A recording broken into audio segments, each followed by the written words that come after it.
जिलहज का चांद देखने के लिए मरकजी रोयत हिलाल कमेटी का इजलास इस्लामाबाद में शुरू हो गया है। आपको बताएं कि इजलास वजारती उमूर की इमारत में इस वक्त मुनक्किद किया गया है। जिलहज का चांद देखने के लिए मरकजी रोयत हिलाल कमेटी का इजलास चेयरमैन मरकजी रोयत हिलाल कमेटी मौलाना अब्दुल खबीर आज़ाद की ज़ेर सदारत इस्लामाबाद में शुरू हो गया है, जबकि इजलास वजारत मजहबी उमूर की इमारत में मुनक्किद किया गया है। जिलहज का चांद देखने के लिए मरकजी रोयत हिलाल कमेटी का इजलास इस्लामाबाद में शुरू हो गया है। चेयरमैन अब्दुल खबीर आज़ाद की ज़ेर सदारत इस्लामाबाद में इजलास जारी है। मजीद जानते हैं डॉन न्यूज़ के नुमाइंदे उमैद अली से। जी उमैद, बताइएगा।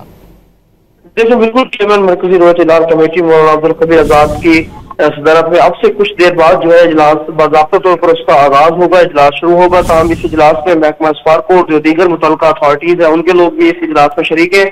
नमाज मगरिब के बाद जो है इजलास की जो है बाकायदा चांद देखने की जो है रोयत वो बाज़ाब्ता तौर पर उसका आगाज होगा। तमाम स्पार्कों के जो हुकाम है उन्होंने आज की जो पेशन गोई की है उनका ये कहना है कि आज जो है चांद नजर न आने का इम्कान है और जो यकम जो जिलहज है वो 29 मई को बनेगी और इसी सिलसिले में अगर देखा जाए तो ईद उल अज़हा जो है वो 7 जून को जो है मुल्क भर में मनाई जाएगी। जी।